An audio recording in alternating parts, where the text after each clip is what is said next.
On sent tous qu'il y a quelque chose qui ne tourne pas rond dans la société, et on peut se demander, est-ce que c'est juste une crise? Est-ce que c'est les prémices d'un effondrement? Est-ce que la société capitaliste, la civilisation capitaliste, est sur le point de disparaître? Combien de temps il nous reste? Et quelles solutions éventuellement pour éviter que ça n'arrive?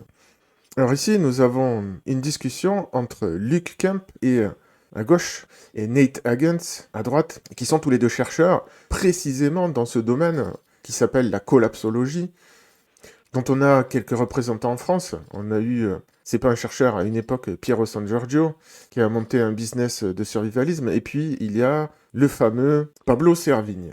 Mais bon, comme vous le savez, je trouve que en France, ça vole pas très haut. Et j'inclus dedans Pablo Servigne, Jean-Marc Jancovici et compagnie. Là, on a, je trouve, dans le monde anglo-saxon, beaucoup de production de qualité, et c'est le cas de cette vidéo. Ce sont des chercheurs, ils ont une approche systémique, donc en gros, ils analysent froidement comment un système fonctionne, et surtout, ils ont une approche évolutive des choses. C'est fondé sur la biologie, et je ne sais pas, en France, on dirait que les gens ne connaissent pas la théorie de l'évolution. Bon, bref, je vais arrêter avec la France, mais là, on a quelque chose de très haute qualité. Je vais vous résumer la vidéo, comme ça vous pourrez déterminer si vous avez envie de la voir en entier ou pas, mais ce que je veux vous montrer, c'est la fin. La fin m'a beaucoup étonné. Et ce qui est marrant, c'est que à ce moment précis-là, en fait, juste avant que j'écoute cette partie-là, que je vais commenter, je leur ai mis un commentaire sous la vidéo. Et qui, en fait, du coup, qui m'a fait... bon, j'ai laissé mon commentaire, mais ça m'a fait changer d'avis.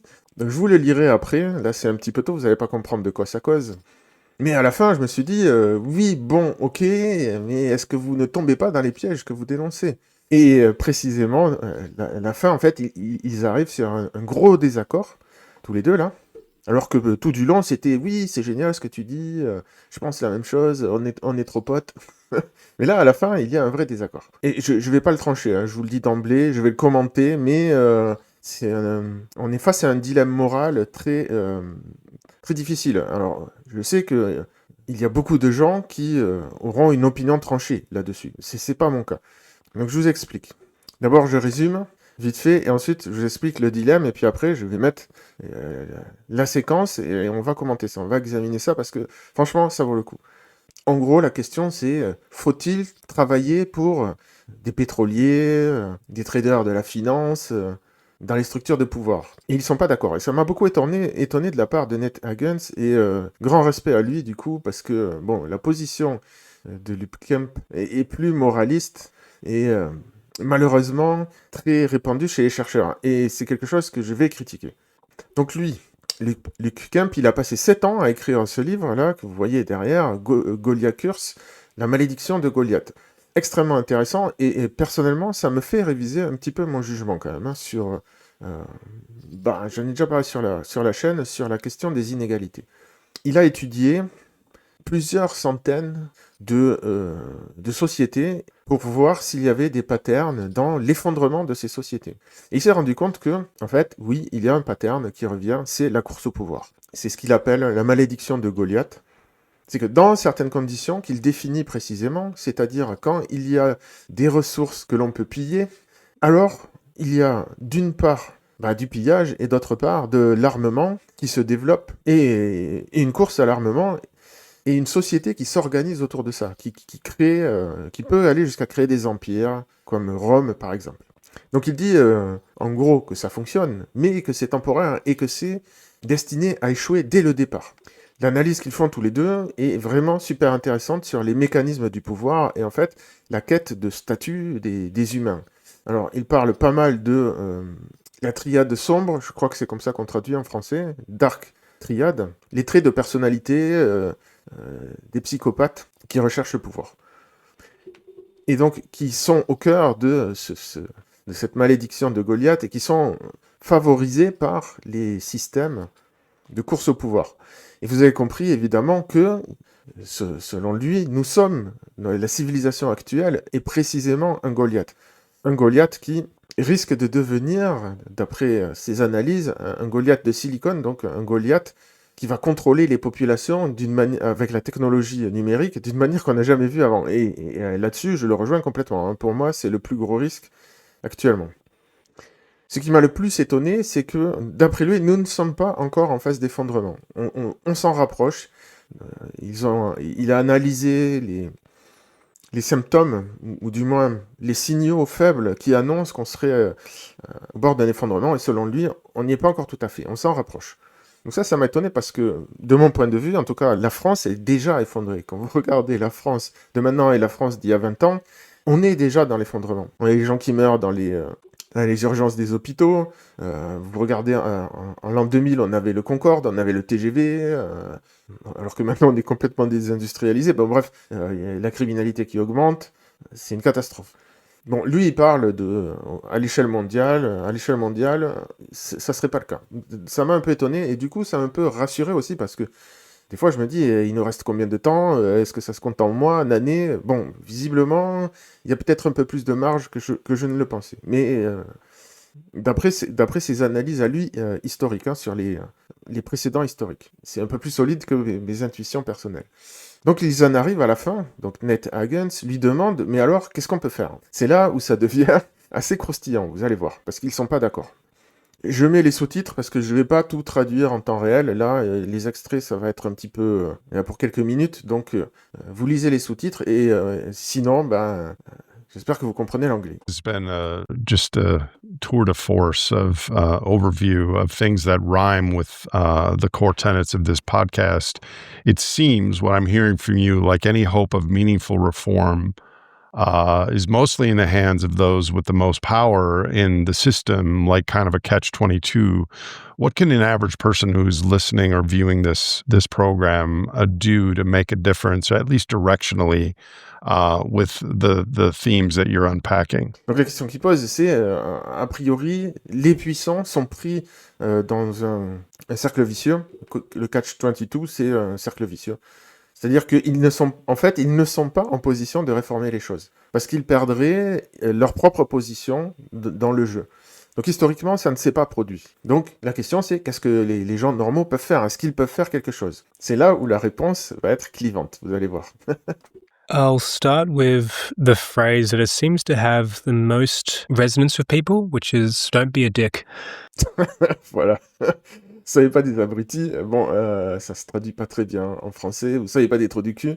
Il n'y a pas de traduction littérale. Et là, il va préciser. If you have the ability to work for a big tech company or for the fossil fuel industry or an arms manufacturer, don't. And the idea that if I don't do this, someone else will, that's a bad sign. That's the kind of logic that really is reserved for people who are guards at concentration camps. People that work at Exxon and Shell are not dicks. I'm sorry, Luke. Voilà, donc là, ça commence là. Les propos de Luc sont quand même assez forts. Les gens qui bossent chez Exxon et chez Shell, en fait, et chez Shell, sont pas différents de ceux qui travaillaient dans les camps de concentration. En tant que gardiens des camps de concentration. Et là, lui, il dit, je suis désolé, mais je suis pas d'accord. Je précise une chose. Déjà, ça m'a étonné. Hein. Je me suis dit, tiens, qu'est-ce qu'ils vont se raconter? Et Nate Hagens, son parcours est très intéressant par rapport à cette discussion. Il a démarré en tant que trader, et il a démarré en tant que trader pour des pétroliers, pour des gens extrêmement riches qui tradaient du pétrole. Donc il a travaillé là-dedans. Il n'y travaille plus, hein, il n'est pas visé personnellement. Par contre, et ça a fait partie intégrante de son parcours, c'est-à-dire qu'en tradant du pétrole, au début c'était juste, pour lui c'était des tableaux de chiffres qui passaient, puis à un moment il s'est dit, tiens, mais c'est quoi en fait le pétrole?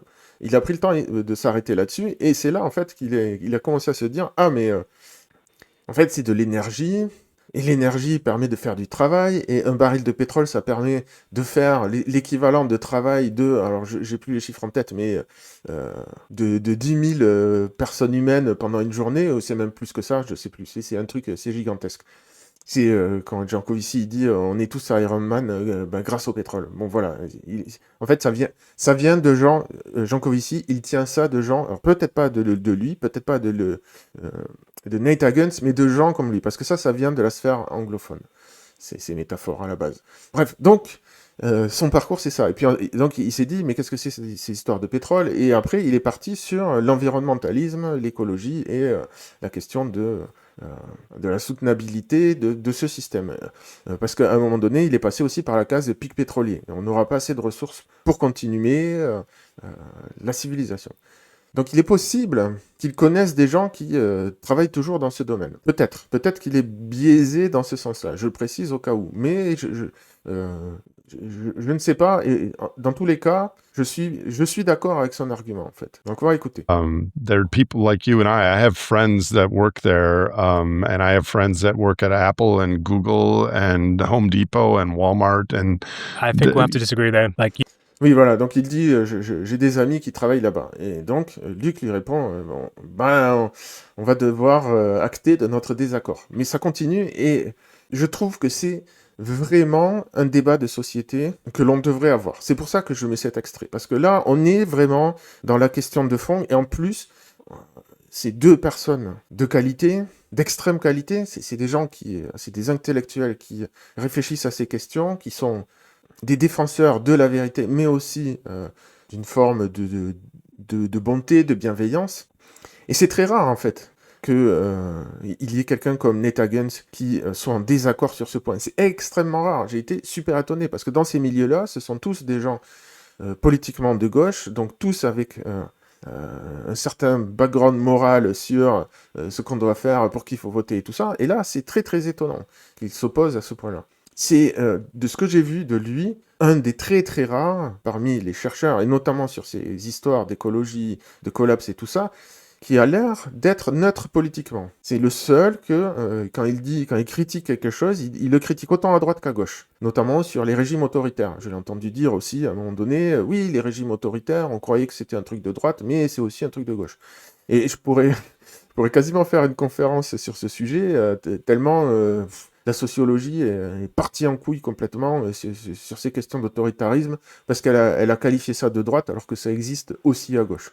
C'est du gros foutage de gueule. Bref, donc je suis très étonné quand un chercheur n'est pas aligné avec ça. Donc on va continuer. you can very easily both be a decent person in some ways, but you can, if you know this is actually doing the wrong thing, this is contributing to global destruction, you go ahead and do it anyway.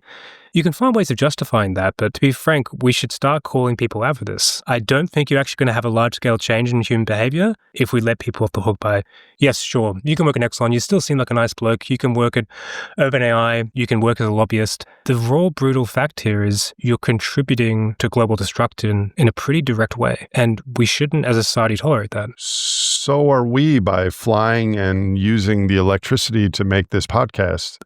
Donc là, il dit, tu travailles pour Exxon chez OpenAI. Ça m'a fait marrer qu'ils mettent OpenAI là-dedans. Ben, c'est à cause de la quête du super pouvoir de l'intelligence artificielle générale.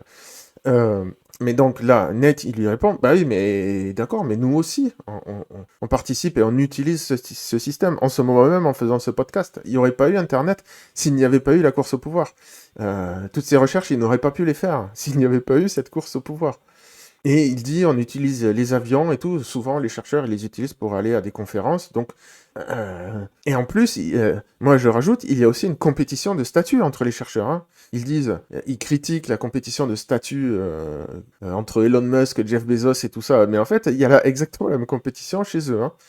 I think both you and I know that's a very, very bit different scenario. It's an incredibly indirect way that we often can't really, unfortunately, get by. I mean, for me, I kind of have to have electricity. I have to work with Penguin, which I know is a corporation, in order to have any kind of impact. But at the same time, I'm not going to work for Shell. I'm not going to work for OpenAI. I'm not going to work for any agent of doom, which I know is directly contributing to the problem. And likewise, I mean, we can all say that we benefit from a history of colonization and racism. We can still very easily say if someone is racist and saying racist things, we call them out for it. I think it's a fairly simple impulse to say, don't directly contribute via your career to global destruction. That's not a high ask at all. Donc là, il compare, il dit, on arrive bien à le faire, à condamner moralement pour du racisme des gens. Pourquoi on ne pourrait pas le faire pour ceux qui travaillent chez Exxon? Il dit, si on voulait, on pourrait très bien le faire. Et il dit, oui, c'est vrai aussi, il répond, c'est vrai que j'utilise l'électricité, tout ça, mais je suis obligé si je veux avoir un impact. Ça, c'est... je vais y revenir parce qu'après, il dit autre chose. Ça, c'est l'excuse classique. Yeah, I mean, the spirit of your comment, we agree, but... Et là, ce qu'il va dire, j'ai trouvé sa réponse hyper intéressante. Donc il dit, oui, c'est dans l'esprit, on est d'accord, mais The specifics, I think you could have a job at Exxon doing quality control or human resources or whatever it is you're doing, and have a second life where you're doing work in service of life. And so I don't think working at XYZ Corporation is necessarily means you're a dick. bon voilà, c'est pas là le moment le plus pertinent, mais bon, déjà la réponse que l'autre va faire, c'est assez bon, c'est civilisé comme discussion, mais c'est quand même quand on réfléchit un peu à ce qu'il dit, c'est chargé, hein. But I hear your underlying point. I think this comes down to the similar idea of you can be part of a regime which does horrible things. You can be a guard at a concentration camp, but still be a good family man when you go home. Donc là, ce qu'il dit, c'est ouais, tu peux très bien être parti d'un régime oppressif, être gardien d'un camp de concentration, mais tu peux aussi être un bon père de famille à côté. Il dit, c'est pas un argument. Ce sur quoi la logique du truc, je suis assez d'accord. Je suis pas trop d'accord avec lui, mais cet argument-là, je suis d'accord.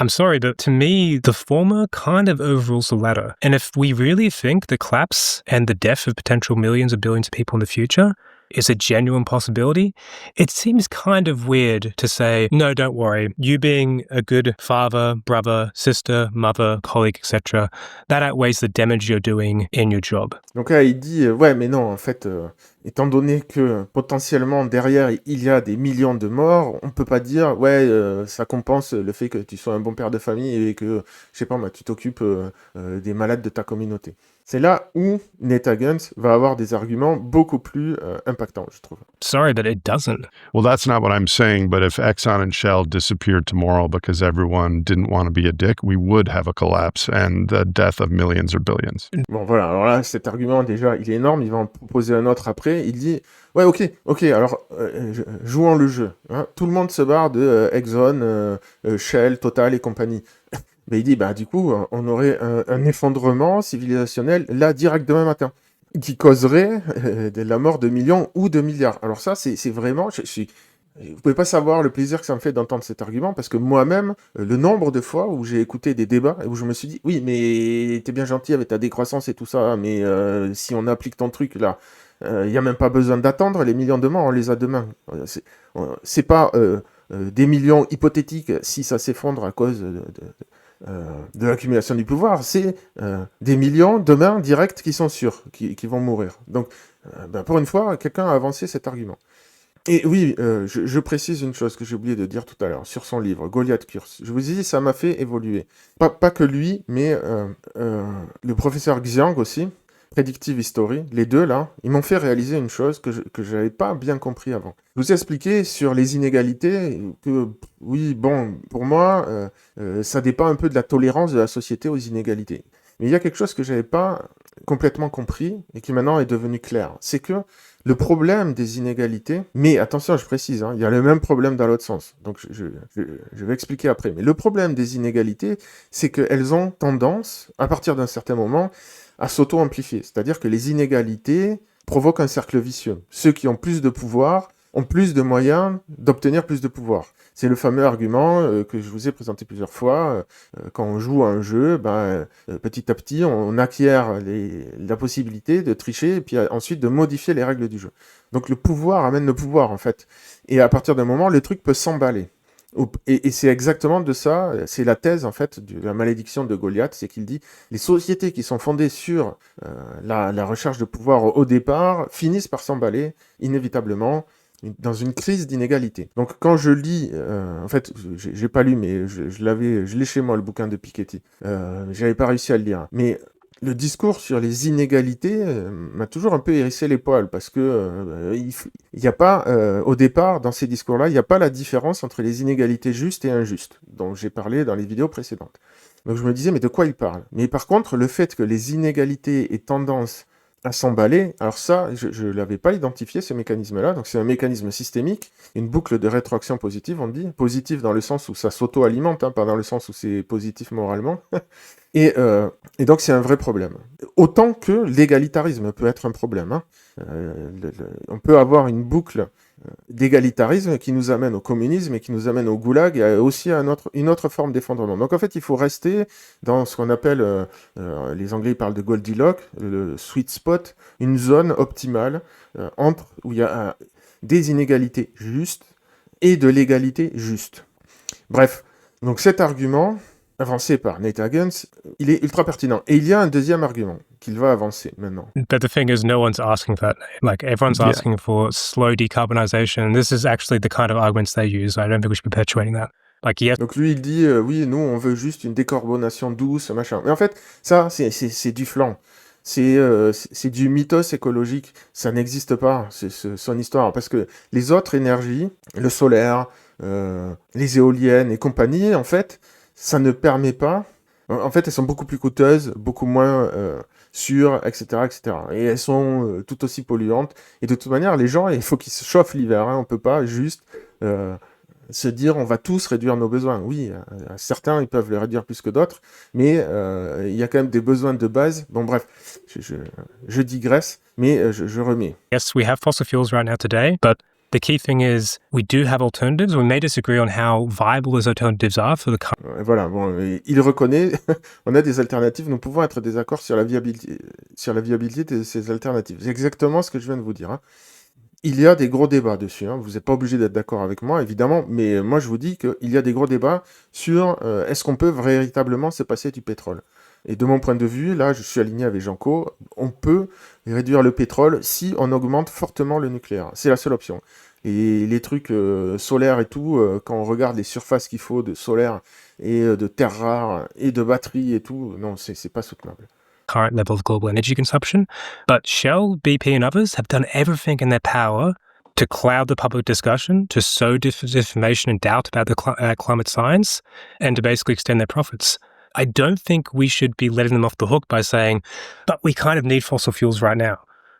Donc ça c'est important, ce qu'il dit c'est Exxon, Mobil et compagnie, tout ça, savaient dès les années 70 qu'ils émettaient suffisamment de carbone dans l'atmosphère pour réchauffer le climat. Et ils l'ont caché volontairement. Et là, écoutez bien la réponse de Nate Higgins. We need energy, and we need to have a good discussion of how do we most effectively get energy in the future. And those corporations done absolutely everything in their power to stop us from having that. It's not just corporations, though, Luke. You look at the surveys recently in the United States and Europe, and they prefer access to cheap and available power and energy. Ah, ça c'est hyper important ce qu'il vient de dire. Il dit il y a des sondages. Ce ne sont pas juste les corporations, c'est aussi le grand public qui veut de l'énergie bon marché et accessible et sûre. Et ça, c'est un argument fondamental. Parce que même si, à l'époque, Exxon et compagnie n'avaient pas empêché le grand public de savoir, qu'est-ce que ça aurait changé? Aujourd'hui, on sait. Qu'est-ce que ça change? Est-ce que la production de pétrole a diminué? Est-ce qu'on essaie d'avoir moins de pétrole? Ben non, en fait. Et puis en plus, il y avait beaucoup de doutes dans les années 70. On n'avait pas toutes les données qu'on a aujourd'hui sur les satellites, etc. Donc, oui, on peut les accuser effectivement d'avoir caché des choses. Mais d'un autre côté, ça aurait pas changé grand-chose. Et c'est ce que dit Nate Higgins, et je suis 100% d'accord avec lui. Et encore une fois, c'est le genre d'argument qu'on n'entend pas, parce que on est toujours dans des postures crypto-marxistes, en fait, hein, de lutte des classes, les méchants élites, ils sont pas altruistes, oulala, alors que le peuple, il est tout gentil. Et ben là, non. Au moins, pour une fois, il y a quelqu'un qui répond en face. Et qui dit, le peuple, c'est pas mieux, en fait. C'est le peuple qui en demande de ça aussi. These are citizens, not corporations. So there is this dynamic, especially with the middle class in the global north and west, that have become addicted/habituated to this level of comfort and convenience. I think there's something we'll have to disagree on. In the book, I note a whole bunch of surveys which, when you look across pretty much every OECD country, but also countries like China, people want to have more climate action. And that's just simply people who are relatively uninformed doing a large-scale survey. When you do things like deliberative democratic experiments, like the French Climate Assembly, people tend to support even more radical, ambitious action. Donc là, il dit, ouais, je suis pas d'accord parce qu'il y a des sondages, les gens, ils veulent plus de changements, etc. Likewise, there's pretty strong majorities in favor of a ban on killer robots across at least 25 countries, including all the major producers. Likewise, when you actually talk to people across places like Israel, the US, and Russia, they actually want to have the abolition of nuclear weapons. So I just disagree with you here. I don't think this is a fact of everyone is kind of addicted to the current system. People want energy, sure, but people don't necessarily want it to come from fossil fuels. Il dit, oui, les gens veulent de l'énergie, ça c'est sûr, mais ils veulent pas forcément que ça vienne des énergies fossiles. Oui, mais bon, ça, c'est facile à dire, hein, parce qu'en fait, si on leur disait, ok, tu peux avoir de l'énergie qui vient du solaire et tout, mais si on élimine le fossile derrière, tu vas en avoir 10 fois moins et 3 fois plus cher. Bah là, les gens, ils diraient non. Et c'est le cas. Donc là, c'est un peu, comment dire, c'est un peu fallacieux, hein, ce qu'il raconte. Non, pardon. Oui, ce qu'il dit est vrai, mais trompeur, donc fallacieux. C'est-à-dire, effectivement, les gens voteraient, si on leur demande leur avis, oui, on veut décarboner. Mais après, si tu leur expliques les réalités énergétiques et physiques derrière, alors là, ils vont te dire, bon, ok, ben alors en fait, non. Et le problème, c'est que souvent, dans ces sondages, c'est pas comme ça que c'est demandé. Les gens croient que c'est un peu magique, ils comprennent pas de toute manière tout le système industriel, donc ils disent... Donc pour moi, ça vaut rien, en fait, son argument. In the long term, we'll need to have a move away from that. And I think, once again, you're kind of letting off the hook by saying, well, this is a very useful resource that we need, and hence it's totally okay that BP and others have consistently and systematically so dived out into science, hampered every effort to have regulation. Likewise with OpenAI, I'm sorry, they say that they believe this could cause human extinction. Dario Moda at Anthropic gives a likelihood of 25%. Ah oui, alors là, je fais un petit arrêt là-dessus. Il dit, Dario Amodei, PDG de Claude, parle, je vais laisser finir son extrait. But they still go ahead and try to build these algorithms, despite... Il dit, il y a un risque de 25% que ça nous amène à la destruction de l'humanité, mais il dit, ils essaient quand même de construire ces algorithmes malgré cette menace. Ce qu'il oublie de dire, c'est que, oui, c'est vrai, mais c'est pas uniquement par la recherche du pouvoir, c'est que ces IA...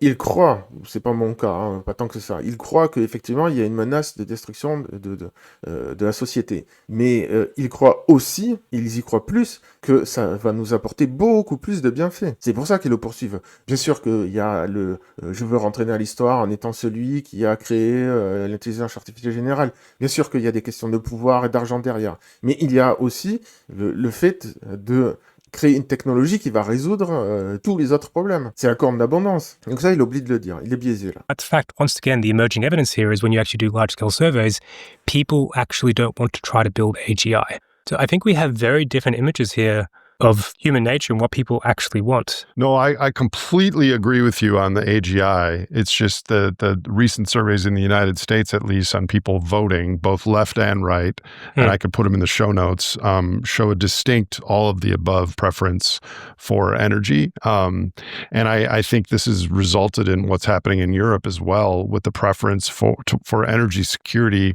over climate mitigation. I'm not happy about that. Yeah. I wish that the world would not only climate, but all of the planetary boundaries that we're exceeding, that we would vote in a democratic way to reduce our consumption and change our values and live more locally and have less damage. I just don't see that trend happening at the moment. Voilà, il dit que les gens voudraient bien utiliser moins d'énergie et avoir moins d'émissions de carbone, mais ils préfèrent avoir une énergie sûre. Bah oui.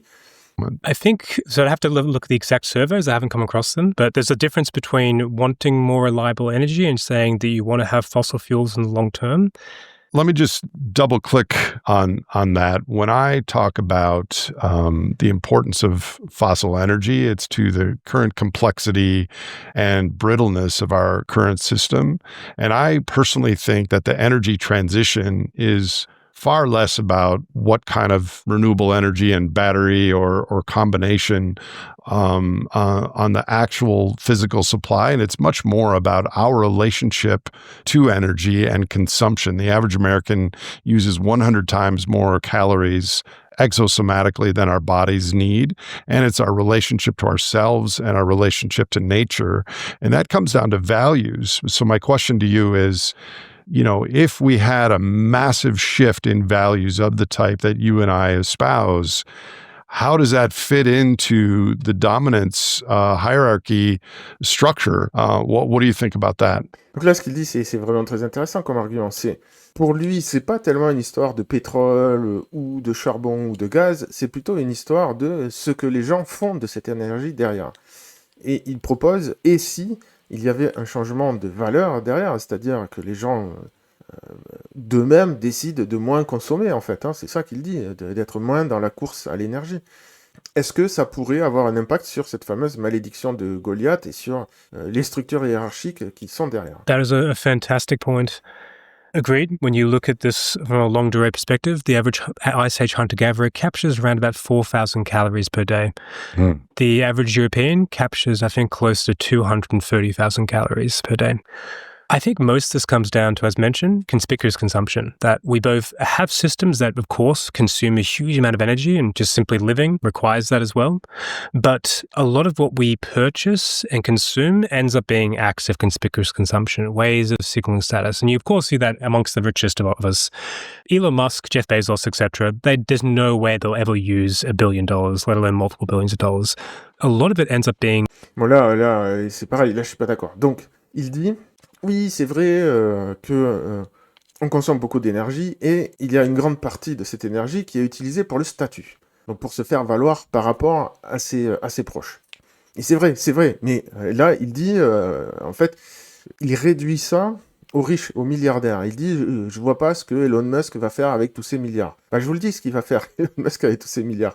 Déjà, à ma connaissance, Elon Musk n'est pas du tout dans l'ostentatoire.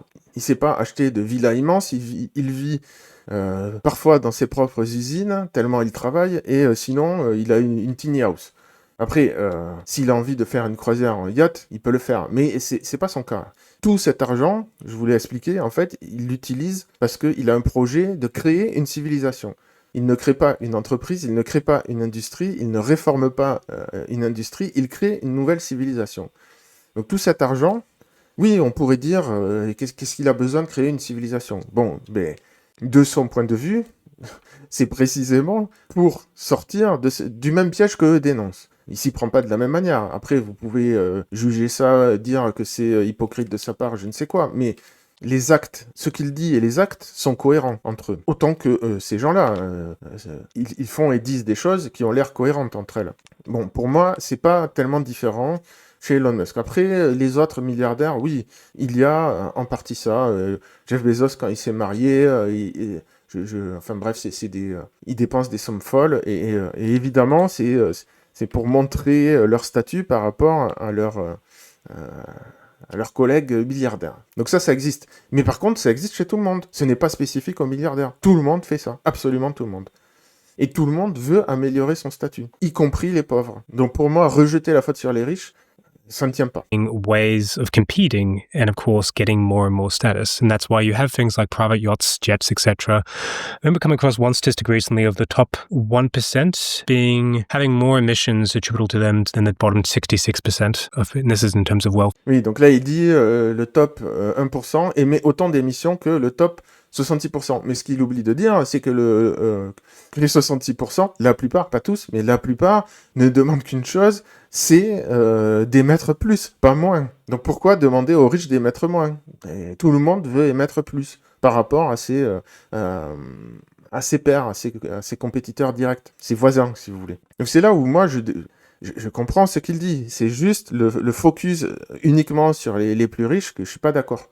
Pour moi, c'est un problème global. Holders globally.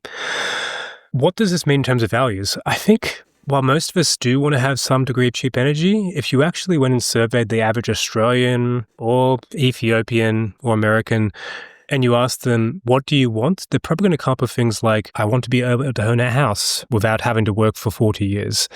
I want to have free education and some degree of job security. I want to have close family relationships, etc. Our system is not built on providing those. And one of the reasons people, I think, want energy is because those things are no longer accessible. At the very least, you want to have cheap energy and cheap goods as a replacement of sorts. But even wanting a house, even that impulse is linked to social status and conspicuous consumption in this culture.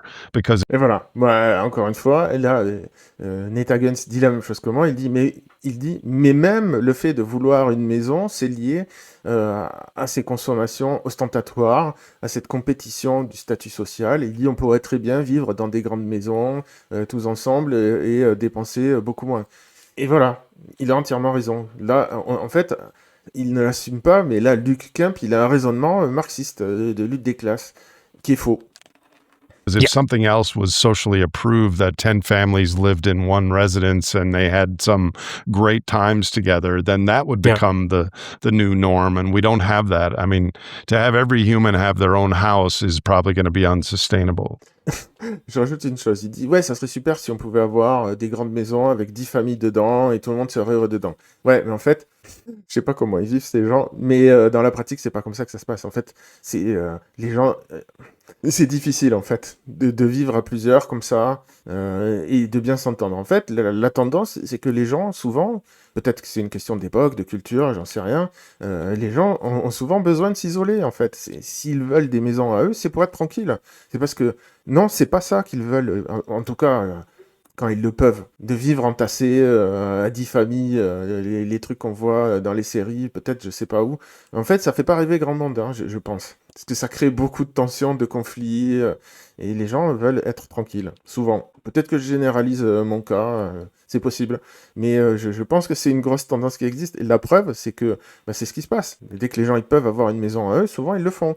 Et s'ils ne le font pas, c'est qu'ils sont contraints de ne pas le faire. Et là, je rebondis sur Luke Kemp. Lui, il est chercheur, mais il pourrait avoir une vie toute simple dans les bois, hein, s'il voulait, personne ne l'en empêche. Hein. Donc, pour moi, il y a quand même une part d'hypocrisie là-dedans. Et en plus, lui, il a un cerveau. Je veux dire, ce qu'il fait, passer des journées et des journées à lire des bouquins, à synthétiser des données et tout, c'est pas tout le monde qui est capable de faire ça, ou c'est pas tout le monde qui a envie de faire ça. Donc lui, c'est un intellectuel. Donc effectivement, il trouve son statut et son plaisir dans une activité qui consomme moins que d'autres. Il n'a pas besoin d'aller faire des vols en avion ou des fêtes dans des yachts ou je ne sais quoi. Donc ok, c'est sûr, mais tout le monde n'a pas son cerveau. Donc faut aussi prendre ça en compte, que son cas à lui n'est pas généralisable. Agreed. Although interestingly, I definitely know some communities where people like the idea of coming together in like shared community residences. This ranges all the way from the rationalists who are very involved with AI. They often have these kind of like community houses. Effective altruists do the same thing. Degrowthers often do the same thing as well. And even for me, some of my fondest memories actually are in university in a share house.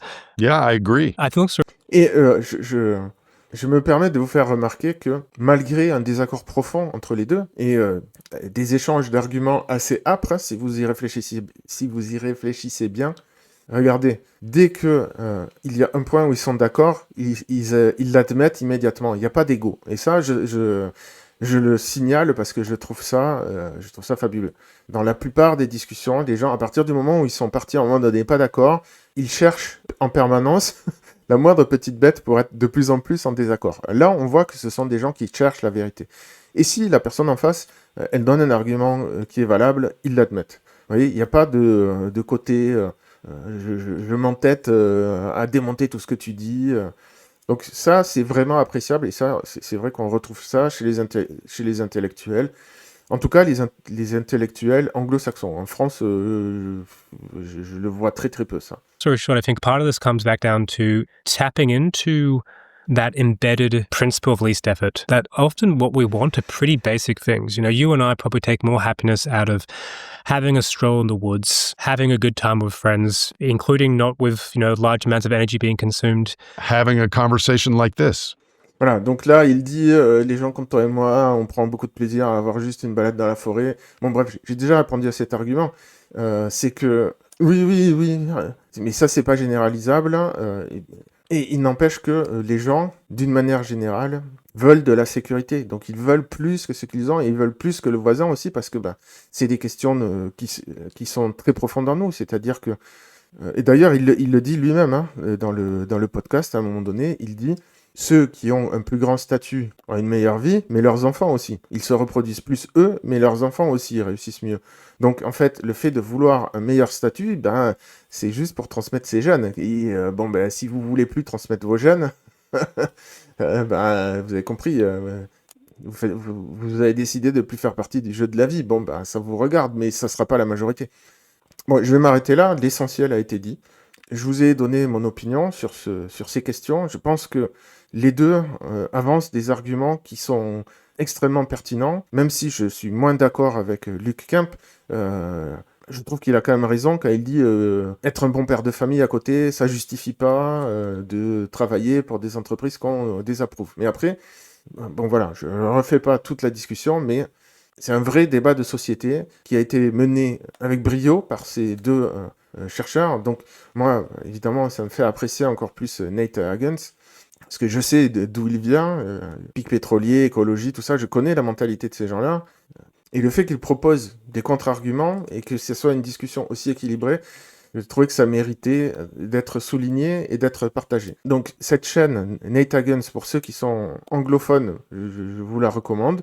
Je ne suis pas 100% d'accord avec ce qu'il dit, mais peu importe, c'est la qualité qu'il y a derrière, la qualité des intervenants. D'ailleurs, dans ma liste de vidéos à regarder, donc sur sa chaîne, il y a le géant David Sloan Wilson, que je suis à peu près sûr personne ne connaît, et pourtant c'est un géant de la recherche en biologie. Donc, j'ai jamais eu l'occasion de l'écouter, et je savais pas qu'il intervenait sur ce podcast, donc moi je suis ravi de pouvoir aller entendre ce qu'il a à dire. Donc pour ceux qui savent pas, c'est le partisan de la théorie de la sélection de groupe. C'est bon, pour moi c'est fondamental. C'est très controversé encore en biologie sa théorie, mais pour moi c'est une évidence. Donc pour moi c'est pas controversé du tout. Et de mon point de vue, on peut pas comprendre grand chose à l'évolution biologique et à l'évolution des sociétés sans son approche. Et c'est raccord avec ce que je vous disais sur les cultures, comme quoi ce sont des intelligences collectives émergentes. Ben en fait, ce qui m'a mis sur la piste, c'est lui, c'est David Sloan Wilson, il y a des années en arrière, quand il parlait de la sélection de groupe, qui explique l'émergence de l'altruisme, des choses comme ça qu'on ne savait pas expliquer avant. Il y a aussi Peter Turchin qui est intervenu sur sa chaîne, donc je vais écouter aussi.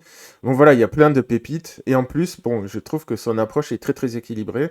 Pour une fois qu'on n'a pas un gros gauchiste parmi les chercheurs, je pense que c'est appréciable. Donc voilà, si ça vous a intéressé, likez, commentez, partagez.